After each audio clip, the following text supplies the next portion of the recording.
Bonjour, nous sommes sur les bords de la Dordogne, sur la commune de Sainte-Foy-la-Grande. Pour ce nouveau numéro de Regard sur le territoire, nous allons à la rencontre de l'association Zone Franche de Anthony Baqueta qui mène un projet pédagogique mélangeant science et art avec en filigrane la légende du coulobre. On débute la matinée en allant à la découverte de l'antre de la bête. Oui, Anthony, est-ce que tu peux nous dire en quelques mots le projet de l'association Zone Franche que tu portes et aussi par là même te présenter? Bien sûr. Je m'appelle Anthony Baqueta, je suis président de l'association Zone Franche qui porte actuellement le projet de souche sur le dragon et la Dordogne, l'Oudrac Coulobre et la Dordona, qui a donné lieu au premier projet qui s'appelait À la recherche du dragon Coulobre sur la Dordogne, et le second projet qui est en cours qui s'appelle le saumon au cœur du dragon. Actuellement, je travaille avec 4 classes de primaire. Bien sûr, l'idée c'est un jour de travailler avec une classe par département, donc 6 classes, pour commencer sur cette fameuse découverte de la légende du coulobre, et ensuite le relier à la rivière Dordogne. Et à partir de là, le constat sera fait par les enfants et moi-même, c'est que la rivière est malade, elle se porte pas très bien, donc le dragon lui-même sera aussi à sauver. Donc à partir de là, c'est les scientifiques qui rentrent en jeu. Je présente Migado, Isabelle Co, à ce moment-là pour, on va dire, présenter leur travail et surtout installer les fameux incubateurs à saumon. Ensuite, l'idée c'est de travailler donc tout en parallèle sur des créations artistiques. Et ces créations artistiques peuvent avoir la forme de pièces de théâtre, de textes, de stop motion, de fameux scénarios de jeux vidéo par exemple. Voilà, pendant le temps du premier trimestre, il y a une introduction qui est faite sur tout ce qui est légende, donc comme je disais tout à l'heure, et la rivière Dordogne. Et à la fin du premier trimestre, généralement, ils découvrent donc cette fameuse légende liée à la rivière. Et à partir de là, le constat que l'on se fait ensemble, c'est que la rivière est malade, la rivière Dordogne est malade.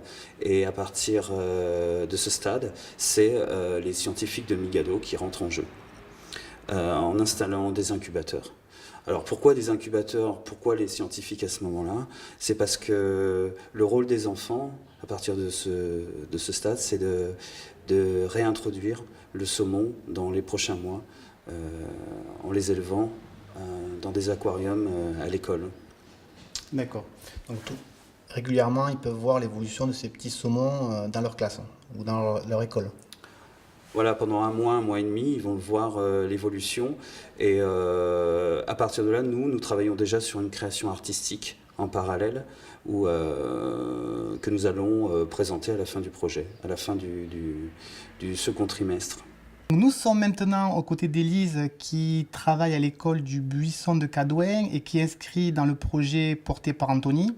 Élise, est-ce que tu peux nous dire quelques mots sur ce projet, ce que ça apporte aux élèves et aussi à toi en tant qu'enseignante? Donc en fait, nous nous sommes lancés toute l'école, les 4 enseignantes et les 4 classes de l'école dans le projet Saumon au début de l'année, donc qui est un projet auquel les enfants participent pour réintroduire des saumons dans la Dordogne. On a eu la chance d'avoir un incubateur d'œufs de saumon, donc les enfants ont suivi l'éclosion des œufs et ensuite ils ont relâché les saumons dans la rivière et on aborde tout le cycle de vie des saumons. Et donc, du coup, en lien avec ce projet, on nous a proposé de participer au projet Coulobre. Et le projet Coulobre nous apporte en fait une dimension artistique qu'on n'avait pas dans le projet Saumon, qui était plutôt scientifique. Et grâce à ce projet artistique, les enfants abordent avec Anthony plein de thématiques différentes, que ce soit de la découverte du monde ou là, ils se lancent dans la création d'un film, d'un stop motion, donc toutes les étapes de création d'un film. Donc c'est quelque chose de nouveau et que j'aurais pas pu faire moi toute seule sans l'appui technique aussi d'Anthony. Donc ils ont été aussi, dans le cadre de ce projet, sensibilisés à la prévention des déchets dans la nature, à la protection de la rivière. Donc vraiment, ce projet apporte vraiment une transversalité au projet Saumon en amenant l'artistique et tout ce qui se rapporte encore autour, quoi. Donc l'intervention d'Anthony nous permet d'apporter une grande richesse au travail qui est fait avec les enfants. Son regard d'artiste est très riche, très ouvert et leur permet aux uns et aux autres de s'exprimer, de chercher un peu de partout dans leur créativité, dans leur imagination. Donc ils sont partis sur un projet de jeu vidéo, en tout cas de scénario de jeu vidéo. D'accord. Donc on est dans un travail là pour l'instant de mise en place des différentes parties de ce jeu, des différents moments, et on va vraiment focaliser ensuite sur le travail d'écriture de toutes ces parties qu'ils auront inventées et trouvées eux-mêmes. Voilà, ça sera ensuite illustré, je pense, à l'aide de quelque chose qui ressemblerait à un kamishibai, qui est un théâtre, un mini-théâtre japonais, donc avec des images derrière lesquelles les enfants racontent l'histoire, mais ils sont cachés en fait par ce théâtre. Et donc l'idée serait d'illustrer ces scènes à partir de ça, et de le croiser avec un travail en sciences sur